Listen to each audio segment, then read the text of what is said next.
하루의 경제 주식 마무리 오늘도 저희 경주마와 함께 하시죠. 자, 뉴욕 증시가 나흘 만에 반등에 성공한 가운데 오늘 국내 증시는 어제와 마찬가지로 보합권에서 뚜렷한 방향성을 읽기는 힘든 하루였습니다. 자, 그래도 코스피는 2740선, 코스닥은 910선을 지켜내면서 하방을 다져가는 흐름도 엿보였습니다. 어닝 시즌을 맞이할 준비를 하면서 한 템포 쉬어가고 계시다면 오늘 저희 경주마의 강력한 세 분들을 통해서 4월의 투자 전략, 윤곽을 한번 짜보시는 건 어떨까요? 세 분 어서 나오십시오. 네, 안녕하십니까. 네, 반갑습니다. 자, 오늘 장부터 정리를 해보겠습니다. 이상로 대표님, 코스피가 연이틀 약세였습니다. 어떻게 보셨습니까? 지금 현재 시장 자체가 코스피가 일부 약세에 대한 움직임을 보이는 과정들이었지만 대체적인 내용은 그렇게 나쁜 부분은 아니었다라고 좀 봐야 될 것 같습니다. 그만큼 개별주들에 대한 상승세가 좀 나타나는 분위기였는데 여기에서 우리가 좀 주목을 해봐야 되는 것은 수급적인 분위기에서 외국인들에 대한 매수가 꾸준하게 유입되고 있었던 부분이 건전한 조정이 아니었나라고 우리가 추정할 수 있는 부분이 될 수 있겠고, 과거 2022년도에 1월달 주가가 빠졌을 때 포인트가 2,759선이었거든요. 네. 그 이후로 지금 그때는 외국인들에 대한 매도가 나타나면서 지수가 이제 급락을 하면서 빠져서 내려왔던 것을 현재까지 돌파하지 못했던 상황들이었는데, 이번에 올라올 때는 또 수급 주체가 외국인들로 잡히고 있다는 것은 결국 외국인들에 대한 포지션이 바뀌지 않았나라는 부분으로 우리가 해석을 한번 해볼 필요가 있습니다. 그리고 이런 현재 지수에 대한 부분 자체에서 그래도 시장에 대한 믿을 만한 움직임을 보이는 것이 이 반도체 업종이었는데, 좀 더 특징적인 부분은 반도체 안에서도 소재 관련된 기업들이 강세를 좀 보였다는 부분이었습니다. 이 말인즉슨 소재는 결국 실적이 개선되는 여지가 또는 수요가 증가를 해야지만 주가에 대한 부분의 변화가 나타날 수 있는 과정이 될 수 있는데요. 지금은 수요가 증가하고 있다는 측면 자체가 이미 선반영이 되고 있는 것은 아닌가, 그렇게 좀 더 추정을 해볼 수 있는, 결국 1분기 실적에 대한 개선 가능성이 현재 시장에 이끌고 있는 그런 주요한 모멘텀이 아닌가, 그런 말씀을 드리겠습니다. 네, 물론 지수 자체는 파란불을 켜긴 했지만 그래도 수급 상황이나 전반적인 그 여건들을 보면 좀 건전한 조정이었다라고 평가를 하고 계시는군요. 이사님 의견도 여쭙겠습니다. 네, 뭐 저도 크게 다르지는 않고요. 네. 특히 이제 삼성전자랑 하이닉스를 놓고 봤을 때 오늘은 삼성전자가 좀 더 강했잖아요. 네. 그러면서 또 이제 소재 쪽이나 부품 쪽도 보면은 또 장비 쪽도 보면은 삼성전자 향 쪽이 오늘 좀 상대적으로 좀 강했던 것 같고, 네. 이런 부분들이 그러면 뭐 어느 쪽이 강하니까 어느 쪽은 약하고 이런 쪽이 아니라 전체적으로 한 단계 레벨업이 되기 위한 어떤 과정이다라고 보고 있고, 그 베이스가 되는 건 뭐냐면 첫 번째 레거시 제품들의 가격 회복, 그 다음에 실제로 그 공급단을 놓고 봤을 때도 그렇고 수요단을 놓고 봤을 때도 좀 살아나는 그림이 보인다. 그건 이따가 다시 한번 말씀드리겠지만은 뭐 공급단 같은 경우는 이제 HBM 쪽에 이제 집중을 하다 보니까 이 공정 전환을 하면서 D램 라인을 갖다 HBM 라인으로 이제 전환을 하는 이런 것들이 생기면은 자연스럽게 공급단에서 이제 조절이 된다라는 거. 그다음에 이제 온디바이스 AI와 관련돼 가지고 요즘 노트북이나 스마트폰이나 이런 쪽에서 소요되는 D램의 양 자체가 기존 노트북이나 이 스마트폰 대비해 가지고 용량 대비로 했을 때는 한 3~4배까지도 늘어날 수 있는 그런 환경이다라는 측면에서 봤을 때 스마트폰의 판매량이 똑같다 손치더라도 예를 들어 가지고 온디바이스 AI가 장착된 갤럭시 24가 팔리게 될 경우는 그만큼 D램 탑재량이 많아진다라는 거죠. 그러니까 자연스럽게 매출의 어떤 증가까지 수반이 되고 있는 그런 그림이기 때문에 반도체가 그동안에는 AI만 가지고 집중을 했었다고 보면은 이제부터는 AI의 확산에 따라 가지고 자연스럽게 레거시 제품인 D램이나 낸드 쪽까지도 좋아지는 그림이 나올 수 있다. 그런 걸 오늘 보여준 하루가 아니었나 싶습니다. 네, 종목별 희비가 크게 엇갈리는 가운데서도 반도체에만큼은 분명한 봄바람이 불고 있다. 삼성전자가요, 그래도 역사적인 8만 원대를 돌파하면서 종가를 마무리했습니다. 어떻게 보셨는지? 삼성전자가 급락할 가능성은 현재로서는 좀 제한적이기 때문에 삼성전자가 지수의 어떤 방향을 좌지우지할 수 있는 기업입니다. 그런 기업이 급락만 안 한다면은 증시는 계단식 상승을 하게 될 가능성이 매우 높다라고 저는 보고 있고요. 그리고 이게 좀 약간 흔들림이 있을 수도 있어요. 근데 지수가 좀 조정을 받더라도 2,700선 위에서만 거래되면은 자연스럽게 3,000선 진입에 대한 기대감이 이제 부각될 수 있다라고 저는 보고 있습니다. 하지만 지금 시장은 좀 눈치를 보고 있습니다. 2월 개인 소비 지출 가격 지수를 좀 확인하고자 하는 어떤 심리가 좀 존재하는데, 아마 미국 증시의 반응까지 모니터링을 할 필요가 있는데, 미국 증시가 지금 내일 휴장일이잖아요. 그래갖고 네. 휴장이기 때문에 그 3월 1일 날 확인할 수 있어요. 그래서 3월 초 미국 증시의 반응을 보고 증시의 방향성이 이제 확인이 될 가능성이 매우 높다라고 저는 현재 시점에서 예상을 하고 있고요. 삼성전자는 이제 HBM3E가 본격적으로 이제 공급되는 시점을 한 3분기 정도로 예상하시면 될 것 같습니다. 그래서 삼성전자도 HBM 시장 성장의 진정한 수혜주로 이제 분류되는 국면이 이제 확인될 것 같고, 삼성전자 파운드리 선단 공정의 가동률이 올라가야 수익성이 개선될 수 있는데 아마 하반기 정도 되면은 파운드리 선단 공정 가동률 상승에 대한 기대감이 부각되면서 파운드리 사업 부분에 대한 가치도 부각이 될 가능성이 높습니다. 아무쪼록 전반적으로 봤을 때 삼성전자는 호재보다 악재가 월등히 많은, 악재보다 호재가 월등히 많은 그런 상황이기 때문에 삼성전자 주도의 긍정적인 장세는 당분간 유효하다라고 저는 보고 있습니다. 네. 뭐 지수가 이틀 연속 약세로 마감을 하긴 했지만 뭐 다음 레벨업을 위한 조정이다, 좀 건전한 조정이다라고 전반적으로 보고 계시는 것 같습니다. 질문 하나만 더 드리고 싶은데, 사실 오늘 오전 중에 원달러 환율이 1,350원을 돌파했다가 뭐 물론 금세 내려오긴 했었습니다. 외국인이 계속해서 사고 있지 않습니까? 순매수를 이어가고 있는데 환율 레벨만 보면 부담스러운 수준인 건 맞는 것 같고, 그런 가운데서 외국인이 꾸준히 사주고 있다. 환율이 나중에 이게 걸림돌이 되지 않을까라는 생각을 하게 되는데 어떻게 봐야 될까요? 외환 시장은. 지금 현재 그 우리나라뿐만이 아니라 뭐 전 세계적으로도 이 달러에 대한 강세가 좀 나타나는 구간이라고 좀 봅니다. 최근에 뭐 일본이 금리 인상에 대한 시도를 했었지만 그래도 이제 이 엔화가 쉽게 낮아지지 않는 그런 상황들이 연출이 되고 있고, 그런 과정들을 본다면 이 달러에 대한 강세가 나타나면서 상대적으로 원화에 대한 약세가 좀 더 이루어지고 있는 것은 아닌가, 그렇게 좀 추정을 한번 해보는 부분이고요. 다만 이제 우리가 지금 현재 우리가 흔히 얘기하는 이제 수입 물가와 이제 수출 물가에 대한 부분을 많이들 얘기하는데, 우리가 현재는 이미 수입 물가가 수출 물가보다 좀 높게 형성돼 있는 구간입니다. 그렇다 네. 보니까 여기서 환율이 1,400원 밴드에 대한 부분만 돌파하지 않고 현재에 대한 1,350원대 또는 1,330원, 1,380원대를 계속적으로 유지만 한다면 지금 현재 수출에 대한 지표에 대한 부분은 크게 현재와는 다른 부분은 나타나지는 않을 것이라고 보고, 오히려 이제 이 1,300원대에 대한 밑으로 내려가는 부분 자체가 현실적으로는 지금 현재 상황으로는 조금 힘들지 않나. 그만큼 전 세계적으로 달러에 대한 강세가 생각보다는 강하게 나타나고 있는 형국이 앞으로도 이어질 가능성은 좀 높아 보인다라는 말씀을 드리면서 1,400원대에 넘는 것만 우리가 좀 더 조심할 필요가 있다, 그렇게 저는 보고 있습니다. 알겠습니다. 오늘 시장의 전반적인 이슈들을 짚어보려고 하는데 첫 손에 짚어봐야 될 건 당연히 반도체일 것 같습니다. 저희가 이렇게 제목을 잡아봤어요. 반도체 시장은 지금 봄맞이 개편 중이다. 요즘 뭐 여러 가지 호재들이 들려오고 있고, 뭐 가장 대장주라고 할 수 있는 삼성전자 주가가 오늘 8만 원대를 돌파한 상태로 이제 마감을 했기 때문에 여러분들이 이 반도체에 대한 향후 주가 전망, 업황의 흐름 이런 것들에 대해서 궁금해하실 것 같아요. 일단 삼성전자 이야기는 저희가 앞서 자연스럽게 이야기를 해봤으니까 그 다음 저희가 좀 짚어볼 게 한미 반도체가 아닐까 싶습니다. 오늘 또 아주 기가 솔깃할 만한 뉴스가 나왔지 않습니까, 이사님? 네네. 뭐 한미 반도체의 장비가 이제 그 반도체 3사의 공이 다 이제 사용이 될 것이고, 뭐 심지어 뭐 마이크론 테크놀로지 같은 경우는 문이 닳도록 지금 그 한미 반도체를 방문을 해가면서 그 장비 소싱에 대해서 얘기를 하고 있다. 네. 이런 얘기들이 있고, 그다음에 또 한 가지는 이제 삼성전자에 대해서는 좀 그 설왕설래하는 건 있는데, 그 들리는 얘기 중에서는 이제 이번 버전 말고 차기 버전 HBM4에서는 네. 한미 반도체의 그 장비가 HBM에도 적용이 될 것이다. 이런 얘기들도 좀 나오고 있다 보니까 결국은 그러면 그 시장에서 한미 반도체가 독점 아니냐. 그렇기 때문에 독점의 밸류를 부과해줘야 된다 해가지고 최근에 모 증권사에서 목표 주가 뭐 20만 원? 20만 원. 예, 네. 짜리 이제 리포트가 나온 화제가 것도 된 있죠. 보소였죠. 네. 제가 그거 읽고 나서 이제 그 글로벌 5대 장비 회사들 밸류에이션을 다 찾아봤거든요. 네. 제일 지금 5대 장비 회사 중에서 제일 비싼 데가 도쿄 일렉트론이 3배에서 55배 정도.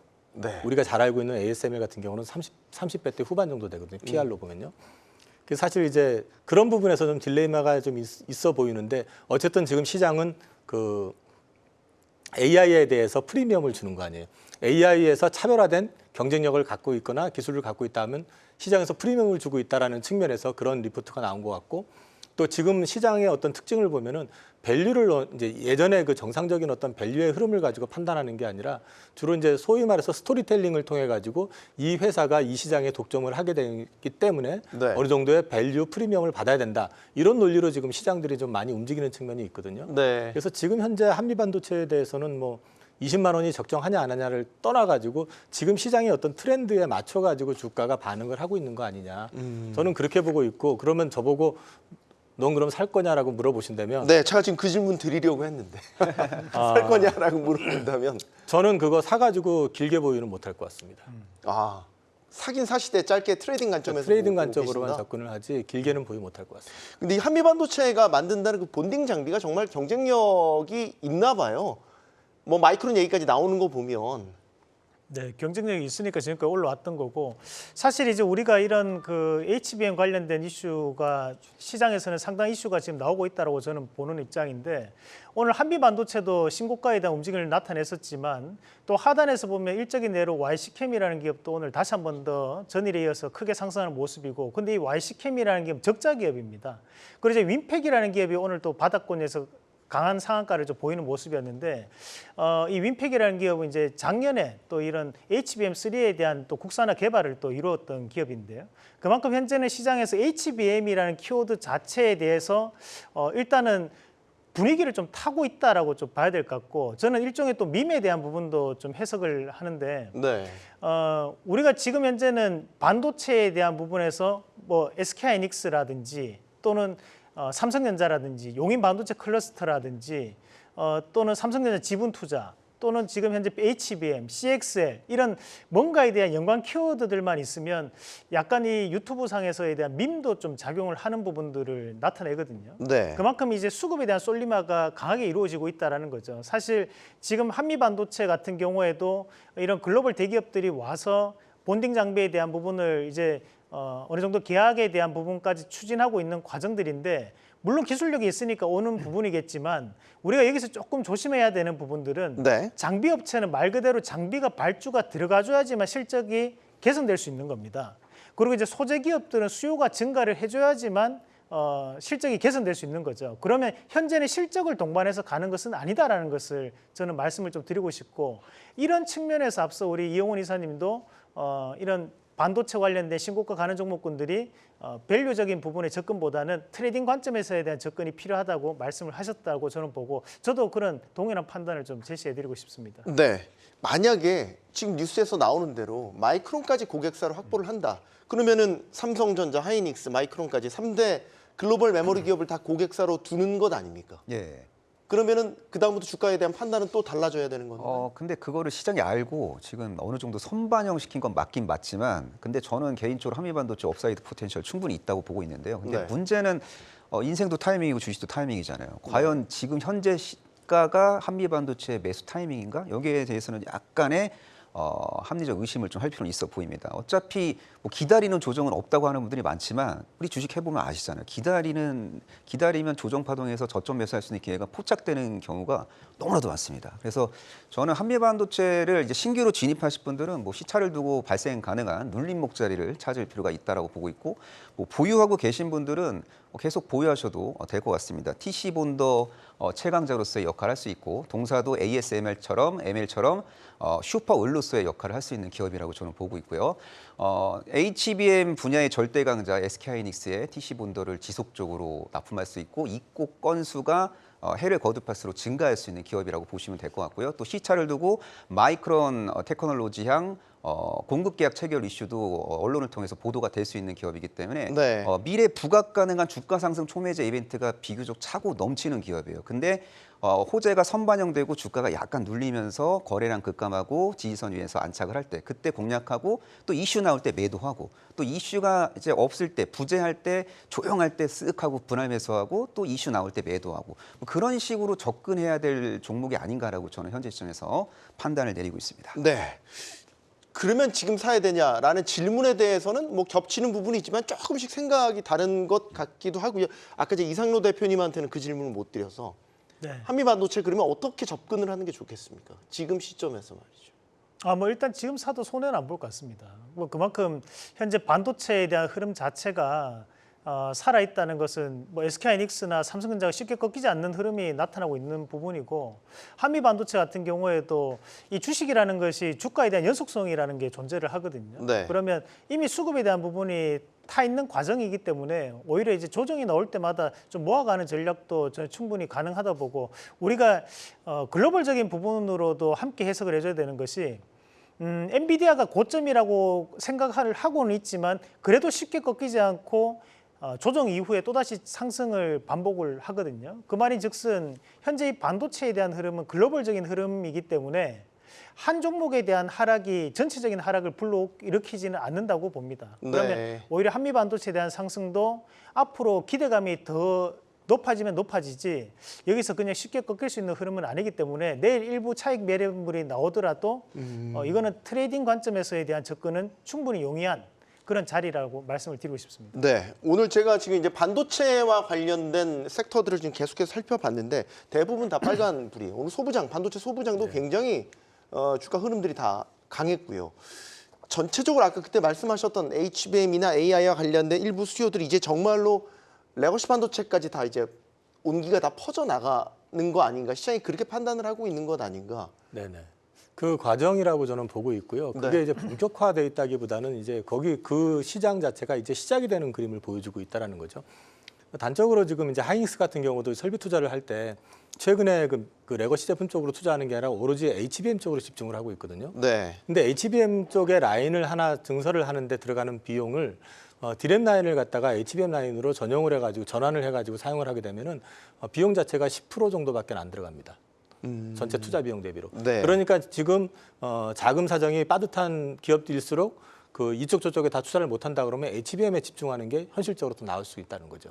그러면 그게 결과적으로 디램 쪽의 수급에 특히 이제 공급에 있어가지고 조절을 해주는 역할을 해준다는 거죠. 네. 거기에다가 말씀드린 것처럼 이 온디바이스 AI로 이제 보급이 확산이 되기 시작하면서 이쪽에서 스마트폰이라든지 이 노트북이라든지 이런 쪽을 보면은 메모리 같은 경우에서 특히 이제 디램 같은 경우는 용량 기준으로 한 3배, 최대 4배까지 늘어나고요. 네. 그다음에 낸드 같은 경우도 한 30-40% 정도는 증가 요인이 있다고 합니다.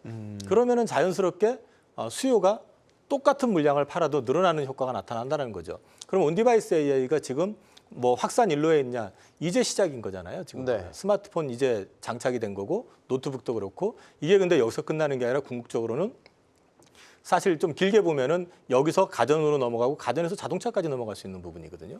그러니까 이 시장 자체가 이제 서서히 커지는 구간에서 네. 지금은 이 레거시 제품에 대한 투자가 주춤한 상황이고 거기다가 지금 작년부터 감산을 지속해 왔었잖아요. 네. 지금도 보면은 삼성전자 같은 경우 낸드가 그 가동률이 한 70% 정도라고 하고 이걸 좀 한 10% 정도 더 올린다고 하는데 실제로 보면은 그 10개 분기 만에 처음으로 재고가 감소를 했다고 그러거든요. 그리고 지금 추정으로 봤을 때는 상반기 말 되면은 디램은 재고가 정상화 수준이 되고 그다음에 낸드 같은 경우는 조금 더 지나겠지만은 올 하반기 그 중반 넘어서면서부터 정상의 그림이 나올 가능성이 높다고 보고 있기 때문에 이 수급적인 측면에서 좋아지고 가격적인 측면에서도 올라가는 그림이 나올 수밖에 없지 않느냐. 네. 그런 맥락에서 봤을 때는 지금은 그 AI가 관련돼 있는 AI가 어쨌든 그 붙어 있는 장비 업체나 이런 쪽은 지금 밸류가 상당히 올라가 있는데 네. 이쪽과 무관해 있는 전공정 쪽에 있는 그 삼성향이든 하이닉스향이든 이런 쪽은 상대적으로 약하고 그다음에 이제 소재 같은 경우는 감산했다 이제 원복하면서 늘어나는 그런 그림이잖아요. 네. 그럼 자연히 실적이 좋아지는 그림이 나올 수 있는 거죠. 그러면 그동안 눌려 있었던 것들이 회복이 되는 그런 그림이 나올 수 있다는 거고 이게 AI의 확산은 궁극적으로 이 레거시 제품의 그 공급 역시도 늘어나야 되는 그러니까 수요가 늘어날 수밖에 없는 그런 그림이 된다라는 점에서 봤을 때는 저는 오히려 이제 지금부터는 AI가 부담스러우면은 이 레거시 쪽으로 해가지고 관심을 가져보시는 것도 괜찮을 것 같습니다. 사이클 상으로는 확실히 이제 업사이클링에 이제 확실하게 진입을 했다라는 거에 대해서 많은 투자자분들이 뭐 공감을 하고 계시는 것 같고 우리 댓글창에서도 보면 김지민님은 이제 반도체 주가라는 건 6개월을 선행한다. 그래서 반도체 일평균 수출이 꺾이면 이제 그때 전략을 다시 짜면 된다라는 취지로 이제 뭐 의견도 주셨더라고요. 정확하게 보고 계신 거라고 봐야 되겠죠.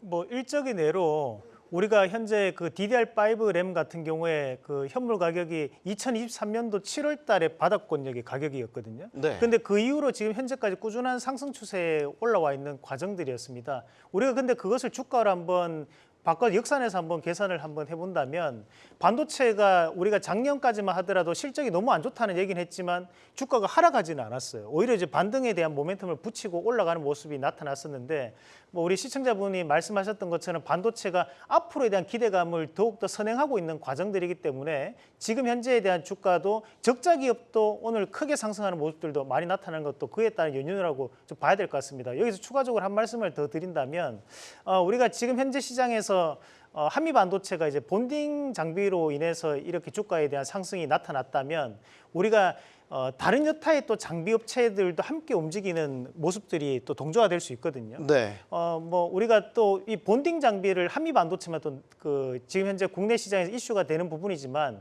뭐 예를 들면 프로텍이라는 기업도 본딩 장비를 과거에 TSMC의 납품에 대한 추진을 진행을 했던 기업이기도 합니다. 그러면 그런 식으로 여러 가지 이제 그 반도체 장비 업체들에 대한 이런 낙수 효과가 좀 드러날 수 있는 과정들도 당분간에 대한 이 반도체는 순환매가 돌 수 있기 때문에 또 다른 여타의 옆에 있는 반도체 관련된 기업들도 한번 같이 훑어서 보시면 좋겠다. 그리고 현재 이 반도체 관련된 장비 업체들에 대한 큰 특징 중에 한 개가 네. 국산화율이 높은 과정에 있는 반도체 장비주들이 잘 가거든요.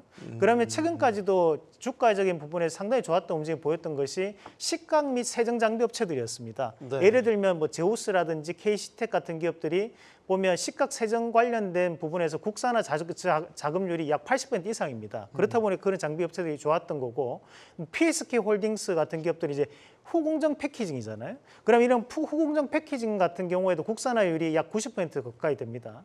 그럼 이런 업체들을 좀 더 중점적으로 좀 볼 필요가 있다는 거죠. 그러면 또 국산화율이 높은데 아직까지 안 움직였던 장비 쪽을 본다면 이제 검사 장비라든지 테스트 장비 쪽도 오늘 시장에서 올랐지만 아직 상승 여력은 충분히 남아 있다고 보는 입장이기 때문에 그런 국산화율이 높은 장비 업체들 순으로 우리가 좀 더 보신다면 현재 시장에서 제2의 한미 반도체 같은 기업도 발굴하지 않을까라는 말씀까지 함께 드리겠습니다. 네. 여기서 저희가 조금 기분을 가라앉히고요. 반도체 섹터에서 혹시라도 저희가 꼭 이거는 짚고 가야 된다. 혹시 잠복해 있는 리스크가 뭐가 있지 않을까? 이 부분을 좀 질문을 드리면 잠재적 리스크요? 네. 잠복해 있는 리스크. 잠복해 있는 리스크. 네. 세상에 완벽한 업황을 자랑하는 섹터는 존재하지 않습니다. 물론이죠. 근데 반도체 섹터 같은 경우에는 이제 기회 요인이 위기 요인보다 월등히 크기 때문에 시장 주도 섹터로서의 역할을 지금 하고 있는데요. 반도체주 투자를 하시는 분들 중에서 약간 좀 주의를 해야 될 사항을 제가 간단하게만 소개해드리도록 하겠습니다. 일단 1분기까지 디램 기준으로 디램 고정거래 가격은 가파르게 우상향할 가능성이 높은데 2분기 정도 되면은 상승률이 둔화될 수 있습니다. 그래서 이 상승률 둔화에 대한 공포감으로 아마 반도체주들의 투심이 5월, 6월 정도 되면 위축될 수 있어요. 그래서 제가 만약에 반도체주 매매를 하는 트레이더라면은 네. 저는 4월 달에 비중을 좀 축소하고 그리고 6월 정도에 다시 비중을 확대할 것 같다라는 생각을 하고 있습니다. 근데 네. 반도체주 투자의 핵심 결정 변수는 첫째도 HBM, 둘째도 HBM, 셋째도 HBM이에요. 그래서 HBM 그 밸류 체인에서 맹활약을 할 수 있는 기업들 중심으로 4월까지 열심히 매매하시고 5월, 6월 달은 약간의 리스크 관리를 할 필요가 있지 않나. 왜냐하면 영원한 상승도 없고 영원한 하락도 없는 거잖아요. 뭐 달리는 말에 올라타라는 증시 여건이 있지만 달리는 말이 계속 달릴 수는 없어요. 언젠가 쉬는 국면은 분명히 올 겁니다. 그래서 잘 달리고 있는 반도체 소부장에 대한 관심은 4월까지 지속돼야 되지만 5월 정도 되면은 좀 차익 실현 매물도 나올 수 있고 또 하반기 공매도 재개에 대한 공포감도 약간 좀 부각될 수 있는 그런 상황이기 때문에 그런 점 정도는 주의할 필요가 있지만 근데 중요한 거는 HBM 시장은 구조적으로 성장하고 있고 뭐 바로 생각을 해보세요. 지금 네. 마이크로소프트, 뭐 메타, 구글, 뭐 아마존 이런 기업들이 초대형 데이터 센터를 엄청나게 구축하려고 열과성을 다해서 지금 정성스럽게 이제 구축을 하고 있고 이런 환경 속에서 자연스럽게 서버용 고부가가치 디램 수요는 급증할 수밖에 없고요. 그때 수혜를 볼 수 있는 기업이 전 세계에 3개밖에 없어요. SK하이닉스, 삼성전자, 마이크론 테크놀로지. 그래서 이 적어도 디램 시장만큼은 뭐 고부가가치 디램이 됐건 레거시 디램이 됐건 디램 시장만큼은 공급자 우위 시장이 장기화될 수밖에 없습니다. 그래서 2분기 때 상승률이 둔화되더라도 또 한 번 가파른 가격 상승을 경험할 가능성이 높기 때문에 완급 조절만 잘하면 될 것 같아요. 그래서 저는 메모리 반도체 그 밸류체에 있는 아주 멋있는 기업들은 월간 전략을 잘 짜야 된다고 보고 있고 이제 조만간 분기 전략을 짜야 될 시점이라고 저는 보고 있습니다. 네, 지금 대표님 4월에 비중 줄이고 6월 정도에 다시 비중 확대. 근데 이 그렇게- 전략에 예. 대해서 우리 시청자님들께서도 많은 의견들을 주고 계세요. 아 그래요? 어떻게 말씀하시나요? 삼성전자 그래 4월에 팔아야 되냐 이게 어려운 이 질문인데. 말씀도 있고 예. 이게 월간 단위로 전략을 짠다는 게 사실 개인 투자자들 입장에서는 어렵죠. 쉽지는 않은 예. 전략적 판단이라서 그렇죠. 그러니까 어쨌든 삼성전자하고 SK하이닉스는 저점과 고점이 올라가는 상승 사이클이잖아요. 그래서 저점이 올라가는 상승추세 눌림 목자리가 언젠가 나올 거예요. 그래서 그때 재진입하면 될 것 같고 그리고 뭐 이평가 현재가의 이격이 벌어지면은 자연스럽게 이격 축소 작업을 겪을 수밖에 없잖아요. 그래서 저는 그냥 저점이 올라가는 눌림 목자리만 잘 공략해도 충분히 사고 팔면서 높은 수익을 추구할 수 있다고 보고 있습니다. 네. 예. 이 타이밍에서 두 분께도 의견을 여쭤보지 않을 수가 없을 것 같습니다. 네, 이상로 대표님. 우리가 이론적으로는 사실 그렇게 할 수 있지만 우리가 대부분 주식 투자를 또 하시는 분들 입장에서는 직장 다니고 바쁘고 힘들고 또는 집에 청소한다고 바쁘고 힘들고 애 본다 바쁘고 힘들고 그런 상황에서 쉽게 그렇게 다 대응을 못 하실 수도 있을 것 같거든요. 네. 그러면 이제 그렇게 다 대응을 못 하시는 분들은 저는 하나의 철칙이 있습니다. 신고가 가는 종목은 쉽게 팔지 말자라는 말씀을 좀 드리고 싶은 것이 우리가 팔고 난 다음에 다시 사야지라고 하지만 그게 개인 투자자 입장에서는 매일 보고 있지 않는 이상은 대단히 힘든 구간이 좀 될 수 있습니다. 그러면 조금만 더 뒤로 떨어져서 보면 현재 이 반도체에 대한 상승에 대한 주요 원인은 결국 AI에 대한 확대로 인해서 반도체에 대한 부분의 수요가 증가하기 때문에 함께 움직이는 거거든요. 그러면 거기에 대한 초석이 됐던 것이 결국 엔비디아에 대한 주가 추이였습니다.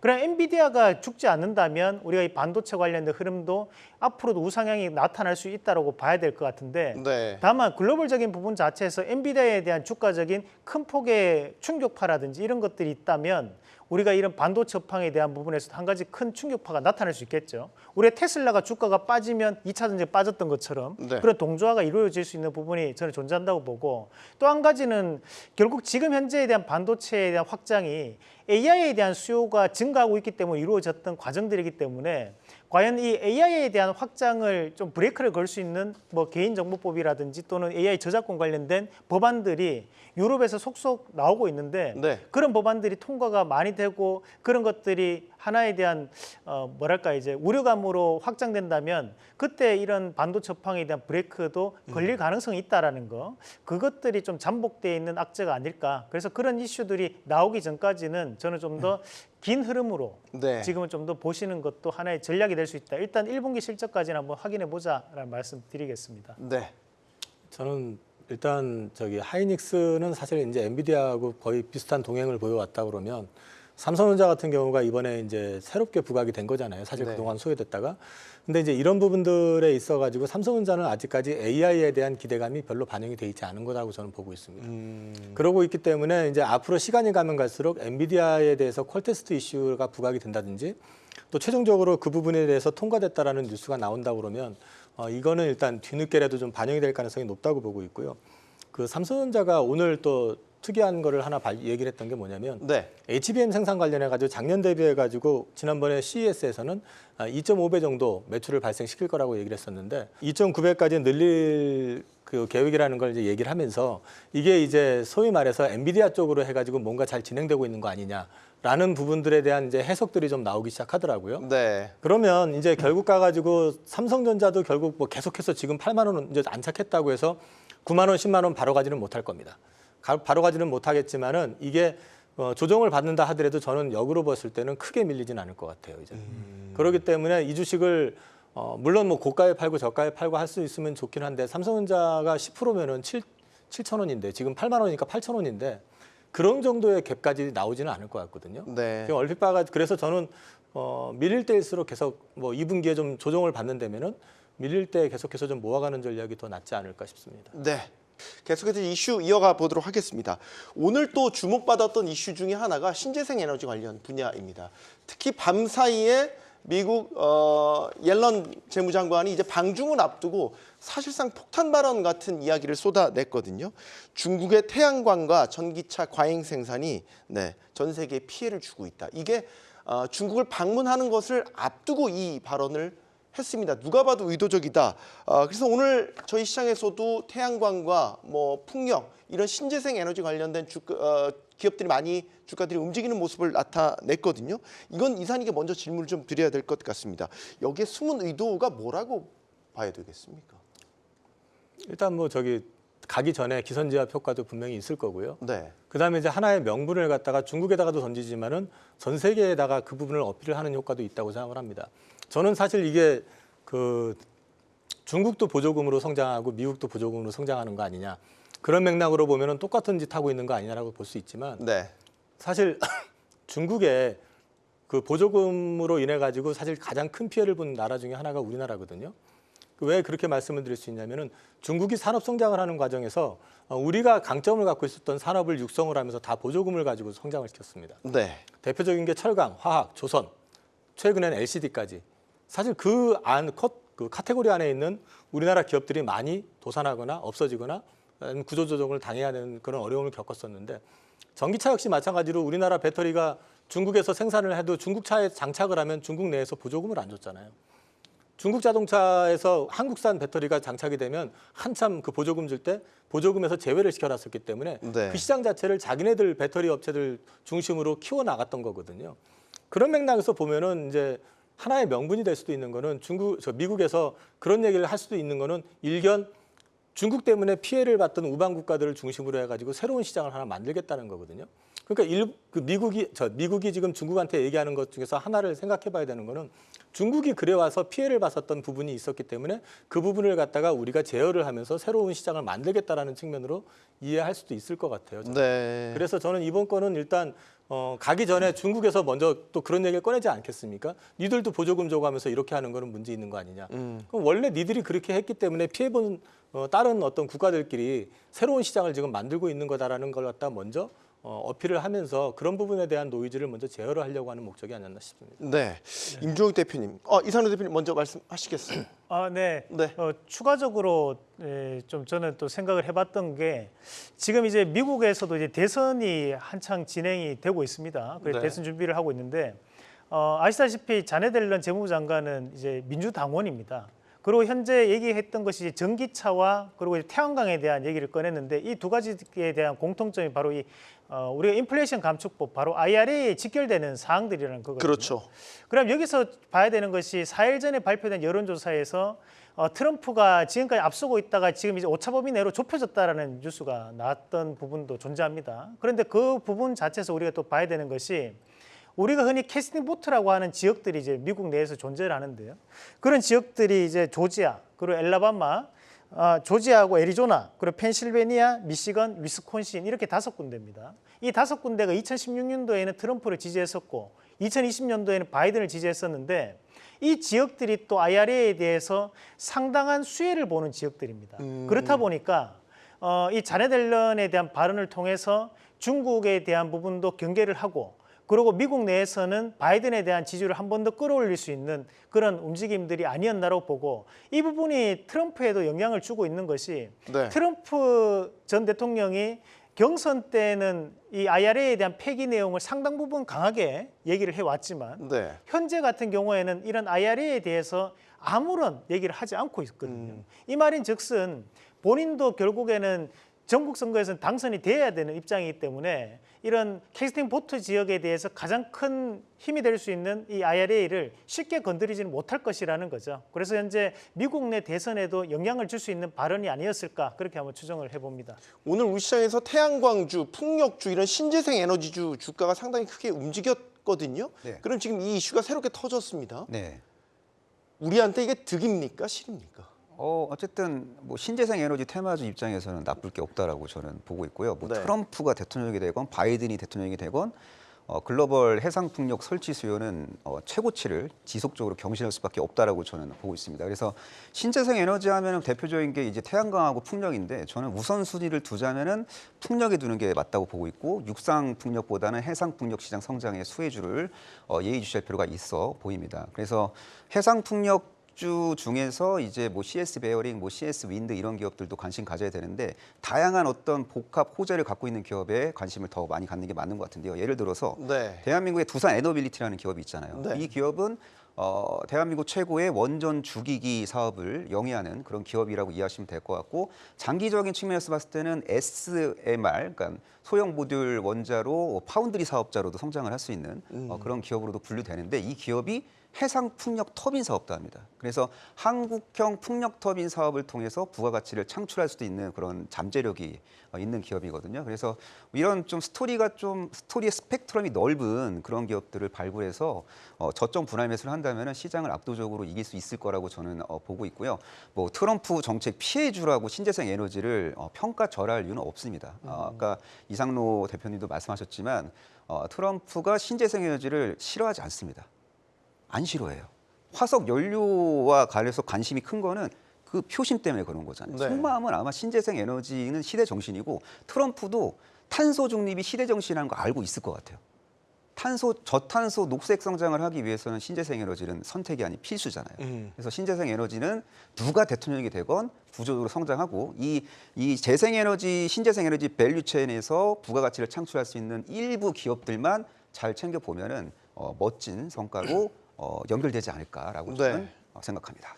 또 하나 저희가 주목해 봐야 될 이슈가 미국에서 또 나온 거는 미국 에너지부가 그 멈춰있던 원전을 재가동시키는 데 있어서 대출 지원 소식을 또 발표를 했고 이것 때문에 또 뉴스케일 파워의 주가가 상당히 많이 급등을 했지 않습니까? 지금 뭐 전력난에 대해서는 미국뿐만 아니라 전 세계적으로 지금 계속 얘기가 되고 있는 거고 그 중심에 보면 이제 AI의 이제 확산에 대한 부분이잖아요. 네. 그래서 이제 전력을 지금 기존의 그린 에너지만 가지고는 다 소요를 커버를 할 수 없다 하니까 원전에 대한 부분 이제 이슈가 좀 부각이 되고 있는 것 같은데 이제 이거는 뭐 그 원전 자체를 그 미국에서 이제 다시 대출을 해주고 이제 SMR 쪽 같은 경우로 이제 키워주겠다라는 거는 미국이 애초부터 갖고 있던 의도였기는 했지만 한 가지 딜레마 아닌 딜레마는 그럼에도 불구하고 원전이 돼야 된다 안 돼야 된다를 떠나가지고 그 아리백이라고 하는 이제 제도가 강제화되잖아요. 네. 그게 되는 것 때문에 어쨌든 그린 에너지 쪽 섹터에 대해서 그 좋든 싫든 우리는 해야 된다라는 거죠. 그리고 이제 원전과 관련돼 가지고 이거 우리는 사실 우리나라 자체 원전도 중요하지만은 우리 기업들이 사실 이제 매출을 키우고 성장을 하려면 해외 수출과 좀 연관이 돼야 되는 부분이 있기 때문에 네. 이 부분은 사실 당장의 어떤 가시적인 것들을 기대한다기보다는 해외 쪽 뭐 루마니아나 폴란드는 제가 알고 있기로는 미국으로 넘어간 걸로 알고 있는데 네. 그 루마니아라든지 이집트라든지 이런 쪽에서 추가적인 원전 수주 가능성에 대한 기대감은 가지실 수 있을 것 같아요. 네. 뭔가 그러면 이상로 대표님 모멘텀이 신재생 에너지 쪽으로 다시 한번 모여들고 있다. 지금 상황은 그렇게 봐도 되겠습니까? 지금 이제 시장에서는 6월달 금리 인하가 뭐 기정사실화 될 것이다라고 평가를 좀 하는 것 같습니다. 네. 사실 우리가 이런 금리 인하가 되었을 때 수혜를 받는 업종 중에서 이런 신재생 에너지가 반드시 포함될 때가 많은데 그 이유는즉슨 우리가 투자를 하는 입장에서는 당연히 이자가 낮았을 때 투자를 훨씬 더 많이 끌어낼 수 있는 부분이었고 그리고 현재 미국이 고금리 상황으로 진행이 되면서 많은 신재생 에너지에 대한 투자들이 철회됐던 경우도 대단히 많았었거든요. 그럼 현재 과정에서 본다면 최근에 미국 내에서도 신재생 에너지 관련된 기업들이 바닥을 찍고 넘어가는 모습들을 많이들 보이고 있습니다. 그만큼 6월 달 이후로는 미국이 결국 금리 인하는 이루어질 것이라는 기대감이 선반영된다고 보고 저는 앞으로도 이런 신재생 에너지 관련된 기업들에 대한 주가적인 상승이 좀 더 이루어지지 않을까 그런 기대를 저도 가지고 있습니다. 네. 옐런 장관이 했던 발언 중에서 전기차에 대한 부분도 있었습니다. 중국 업체들의 전기차 과잉 생산이 어쨌든 전 세계 시장의 공급망에 나쁜 영향을 주고 있다라는 취지의 발언이었죠. 최근에 그 테슬라가요. FSD, 네, 풀 셀프 드라이빙, 뭐 이제 자율주행과 관련된 시스템을 한 달 동안 무료로 제공을 하면서 어떤 새로운 또 그 반전의 계기를 또 마련했다 이런 평가도 나오고 있어서요. 이렇게 되면 우리가 전기차 시장 지금 뭐 소위 캐즘이라고 그래서 성장이 정체됐다 이런 이야기들을 많이 하고 있는데 또 다르게 볼 수 있는 지금 여건이 마련된 건가요? 저는 그렇게 보고 있습니다. 저는 전기차 업황은 그냥 캐즘이라는 표현으로 다 설명이 되는 것 같아요. 구조적인 수요 둔화기가 아니라 일시적인 수요 둔화기라고 판단을 내리는 게 맞는 것 같고요.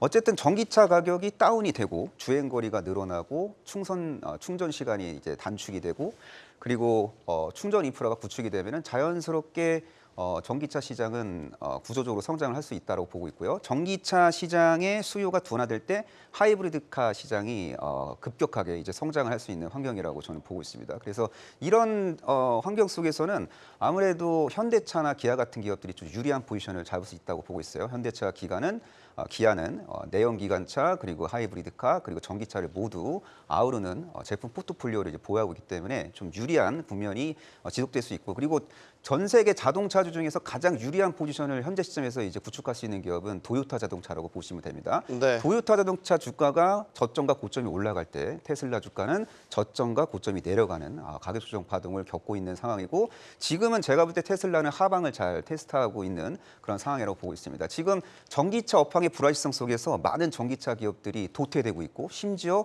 애플은 애플카 개발을 포기했습니다. 그래서 장기적인 측면에서 봤을 때 자율주행 기능이 탑재된 전기차 시장의 압도적 지배자는 저는 테슬라가 될 것으로 보고 있고, 테슬라는 현재 시점에서 비중을 확대하는 게 맞다고 저는 보고 있습니다. 왜냐하면 테슬라는 올해 부각 가능한 악재가 현재 주가에 녹아져 있고, 네. 미래에 발생 가능한 호재가 현재 주가에 녹아져 있지 않기 때문에 않은 상태이기 때문에 테슬라는 저는 우호적으로 보고 있고, 테슬라 공급망에 있는 기업들도 잘 챙겨봐야 된다고 보고 있어요. 테슬라에게 배터리를 공급하고 있는 LG에너지 솔루션, 그리고 네. LG에너지 솔루션의 양극재를 공급하고 있고, 또 독자적으로 직납을 할 수 있는 이런저런 소재 기업들이 있을 거예요. LNF를 비롯해서 그런 기업들도 관심을 갖는 게 맞다라고 보고 있고요. 그래서 저는 이제 올해 전기차 업황은 상저하고로 보고 있습니다. 그래서 상반기 때 암울한 업황 속에서 주가 바닥을 확인하고 있는 일부 기업들을 공략하면은 하반기 때 고점에서 매도할 수 있는 기회를 포착할 수 있을 것으로 저는 예상하고 있습니다. 네.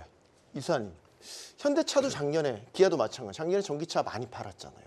실적도 괜찮았고요. 네. 그러면 우리가 소위 지금 얘기하는 캐즘이라는 게 어쨌든 상저하고 흐름으로 간다면 현대차나 뭐 기아에 대한 주가 판단도 달리 해볼 수 있는 것 아니겠습니까? 일단 캐즘이라는 게 뭐 특정 구간을 정해가지고 정해지는 건 아니고요.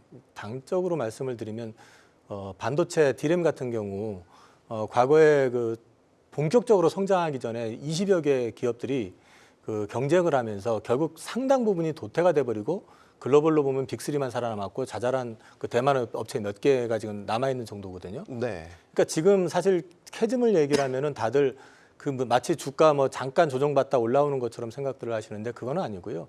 이제 구조 조정은 본격적으로 중국에선 시작이 된 것 같고요. 네. 미국 내에서도 지금 그 벤처 쪽에 해당되는 전기차 업체들은 이미 이제 도산하기 시작했는데, 현대차와 관련해 가지고 말씀을 좀 드리면 아직까지 저는 캐즘에서 벗어나려면 시간이 좀 더 필요하다고 저는 생각을 하고 있고요. 네. 그런데 그에 반해서 현대차가 가지고 있는 강점은 제품에 대해서 일단 기술을 갖고 있고, 그다음에 브랜드도 상당히 올라와 있잖아요. 브랜드 네임도. 네. 거기다 지금 자본까지 갖추고 있습니다. 여기에다가 지금 상당히 공격적으로 그 FSD에 필적하는 자율주행과 관련돼 있는 쪽에도 상당히 많이 투자를 지금 해오고 있었거든요. 그러니까 현대차가 가지고 있는 어떤 모든 것들을 다 종합해서 놓고 본다 그러면 저는 궁극적으로 이게 전기차 향으로 전환이 되면 될수록 현대차가 글로벌 탑티어 그룹군에 들어갈 수 있는 그런 회사로 바뀔 가능성이 높다고 저는 기대를 하고 있기 때문에 네. 현대차를 저는 꽤 오랜 시간 동안 지금 우선주 기준으로 해가지고 투자를 해오고 있거든요. 네. 근데 이 부분에 대해서 저도 이제 계속 어필을 하고 있는데 저는 뭐 궁극적으로 봤을 때 승자의 하나로서 현대차는 자리할 거라고 좀 보고 있습니다. 알겠습니다. 뭐 현대차 주가는 사실 뭐 자동차 업황과도 관련이 있지만 사실 저 PBR주로서도 좀 주목을 받았던 곳이었으니까요. 자, 이제 저희가 오늘 마지막 주제로 좀 다뤄볼 거는 사실 이제 4월을 앞두고 있지 않습니까? 정말로 중요한 달이 될 것 같아서 4월 증시 방향에 대한 세 분의 좀 의견을 듣고 싶습니다. 이상로 대표님, 4월 증시 어떻게 전망할 수 있겠습니까? 네. 일단은 이제 지금 현재 시장에 대한 움직임을 본다면 저는 충분히 우상향을 할 수 있는 요건이라고 봅니다. 다만 이제 한 가지 변곡이 좀 될 수 있는 것이 우리나라 이제 또 총선이 있지 않습니까? 그러면 그 총선에 대한 또 결과가 나오게 된다면 정부 정책에 대한 방향성에 대한 부분에 또 명가에 대한 변화가 또 생길 수 있는 기조가 있을 수 있다고 보고, 그래서 그 총선 전까지에 대한 부분은 우상향이 나타날 수 있대. 대신에 그 이후로는 또다시 한 번 더 시장에 대한 부분을 한번 체크를 해봐야 되는 상황이 아닐까라는 부분으로 보고요. 왜냐하면 지금 현재 윤 정부 입장에서는 여기서 정책적인 드라이브를 한 번 더 걸어갈 수 있는 자리가 될 수도 있는 거고, 네. 다른 한편으로는 브레이크가 걸릴 수도 있는 부분이거든요. 지금 현재 우리가 주식시장은 사실 그런 이제 정책적인 부분 자체를 떼놓고 보기는 대단히 힘든 구간이라 봅니다. 그만큼 정부 정책에 대한 부분이 일종의 수혜로 종목군들에 대한 움직임이 나타날 수밖에 없는 구조이기 때문에 총선 전까지는 우상향, 대신에 그 이후로는 좀 더 시장을 판단해가면서 보자라는 말씀 드리겠습니다. 지수에 대한 상승폭은 2,800포인트까지는 쉽게 갈 수 있는 자리라고 보고 대신에 그 자리를 돌파하는 것은 조금은 시간이 좀 필요하지 않을까. 지금은 하방은 2,700포인트 정도 네. 좀 잡아서 말씀드리겠습니다. 예, 하방을 2,700포인트 정도로 생각을 하고 계시는데 최근 증권사들이 낸 그 코스피 관련된 전망 보고서를 보면 이제 상반기 4월 이후에 증시 전망 밴드 자체를 좀 상향하는 곳이 많이 나와 있어서요. 지금 2,740선이지만 2,800선 이야기하는 곳도 상당히 많이 늘어나서 우리 대표님께서 어떤 견해신지요? 저는 3천선 진입 가능성도 충분히 있다고 보고 있고 시기를 3,000선 시기를 언제로 저는 보시는 거죠? 4월 중으로 쉬고 나가. 4월 중 4월 우리 상반기 중으로 할게요. 그냥. 상반기 너무 중으로? 이렇게 하다가 틀려버리면 또 혼날 수 있으니까. 뭐 상반기 중으로 3천선 침투에 대한 기대감이 부각될 수 있지 않을까. 꼭 3천선이 아니더라도 네. 3천선 근처로 가고자 하는 파동이 좀 전개될 수 있지 않을까라고 저는 예상을 하고 있습니다. 예. 사실 이제 좀 눌려있던 지수가 구조적으로 좀 풀린 거는요, 이사님. 3월 FOMC에서 사실 점도표를 통해서 하반기에 세 차례 금리 인하 전망을 유지를 하면서 네네. 전반적으로 좀 냉기가 풀린 그런 면이 있지 않습니까? 네네. 근데 최근 들어서 뭐 연준 이사들 발언들을 보면 또 다시 보수 쪽으로 가는 것 같아서요. 네네. 이런 부분은 저희가 우려점으로 삼아야 되지 않나요? 사실 지난번에 이제 결과 발표한 내용, 향후 경기 전망 발표한 내용을 보면은 저걸 3회를 유지하는 게 맞나 싶을 정도로 경제 성장률을 올리고 네. 실업률은 낮춰지고 뭐 전체적으로 다 좋아지는 그림인데 거기에다가 점도표는 3회 유지를 한다고 하니까 어떤 의미지? 했는데 이제 연준에서는 경기가 꺾이는 거, 침체로 빠지는 거를 또 두려워하고 있다. 그렇기 때문에 어쨌든 한 번은 먼저 선제적으로 금리 인하를 할 것 같고 네. 그 이후에 그게 2번이 될지 3번이 될지는 차후에 결정할 가능성이 높지 않겠느냐. 저는 그렇게 보고 있고요. 점도표를 놓고 이제 보면은 한 명 차이였었잖아요, 사실은요. 그렇죠. 3번이냐 2번이냐가 한 명 차이였었기 때문에 네. 이거는 언제든지 바뀔 수도 있는데 일단은 바뀔 때 바뀐다 하더라도 저는 6월 달에는 일단 금리 인하를 할 거라고 보고 그다음에 4월 달에 저는 4월 달 초반은 첫째 주, 둘째 주를 보면 일단 미국을 놓고 보면 미국은 유동성이 좀 흡수가 되는 감소가 되는 국면입니다. 왜냐하면 이제 그 미국 내국인을 대상으로 한 세금 이제 문제가 있고요. 네. 그다음에 또 한 가지는 그 연기금 쪽에서 아마 그 포트 리밸런싱 하면서 한 320억 달러 정도 주식을 팔 가능성도 있다고. 그게 이제 4월, 5월에 걸쳐 가지고 이제 가능성이 있다는 얘기가 있고요. 네. 그다음에 이제 내 쪽으로 보면 아까 말씀하신 것처럼 이제 우리 총선이 지금 자리하고 있는 것도 있고 또 하나는 다음 주 금요일 날이 삼성전자 실적 발표인데요. 이게 저도 삼성전자를 되게 좋게 보면서도 한 가지 딜레마가 실적 발표하는 날 주가가 오른 적을 제가 본 기억이 별로 없습니다. 삼성전자는. 네. 뭐 좋든 나쁘든 항상 빠졌던 것 같아요. 예. 그래서 이제 그 삼성전자에 대한 부분도 결국은 단기적으로 봤을 때는 그때 전후가 아니겠느냐 다음 주. 그리고 또 한 가지 지금 현재 신용 잔고가 19조 4천억, 5천억 그 정도까지 와 있는데 문제는 그게 유동성이 계속 보강이 돼줘야 되는데 보시면은 고객예탁금은 별로 늘질 않고 있습니다 아직은. 그래서 4월 초반에는 저는 지수가 아주 급격히 올라갈 가능성보다는 좀 제한된 박스권 내지는 조정을 받더라도 좀 소폭받지 않겠느냐. 저는 그렇게 좀 생각을 하고 있고요. 네. 그다음에 4월 중순 이후에 오히려 저는 5월 전까지 한 번 더 반등이 좀 있지 않을까 보고 있습니다. 우리 시청자님들께서도 지금 댓글창을 통해서 향후 이제 코스피 전망에 대해서 다양한 의견들을 주고 계세요. 3,100, 3,500, 3,600 내년은 3,600포인트까지 갈 것이다. 이런 의견도 주고 계셔서요. 일단 시각 자체는 되게 많이 풀리신 것 같아요. 그러니까 우리 증시를 바라보는 시각이. 이렇게 되면은 저는 이 질문도 드리고 싶은 게 개인 투자자들이 좀 돌아올 거냐. 우리 코스피를 사는 데 있어서 말이죠. 사실 많이 연초에 많이 파셨잖아요. 개인 투자자들께서는. 이런 부분들도 저희가 기대를 해볼 수 있는 대목 아닙니까? 뭐 지금 충분히 돌아올 수 있는 시기라고 봅니다. 다만 이제 아직까지는 그런 이제 우리가 어떻게 보면 경제학적으로 본다면 이제 저축 여력이 예전만큼은 이제 살아나지 못하다 보니까 일반적인 개인 투자자들까지 여기에 대한 이제 투자가 이루어지는 것은 아니라고 보거든요. 네. 근데 어느 정도 수출이 좀 더 늘어나고 그리고 경제가 어느 정도는 조금 회복 사이클만 좀 들어온다면 충분히 주식 투자에 대한 부분은 좀 더 쉽게 조금 더 빠르게 회복되지 않을까. 사실 이제 부동산 경기를 우리가 낙관적으로 보는 것은 지금 시장에서는 조금은 시간적인 부분에 걸린다고 보는 견해를 가진 분들이 많으신 걸로 알고 있는데 대신 주식 같은 경우는 그만큼 황금성이 좋기 때문에 현재는 주식에 대한 부분을 좀 더 빠르게 좀 회복될 수 있는 과정들이 아닐까. 그래서 주변에 주식하지 않고 계신 분들이 계신다면 주식 한번 같이 해볼래? 이렇게 저는 지금은 얘기해도 되는 시기라고 보고 한번 그런 얘기 한번 해보십시오. 네, 주식 한번 같이 해볼래. 노래 가사 같기도 한데 그러면 뭘 담아야 되냐라고 본다면 예. 네, 짧게 마지막으로 말씀. 만약에 증시가 승승장구한다고 가정을 한다면 3,000포인트까지 쉬지 않고 간다고 가정한다면은 반도체 섹터에 선택과 집중하는 게 맞고요.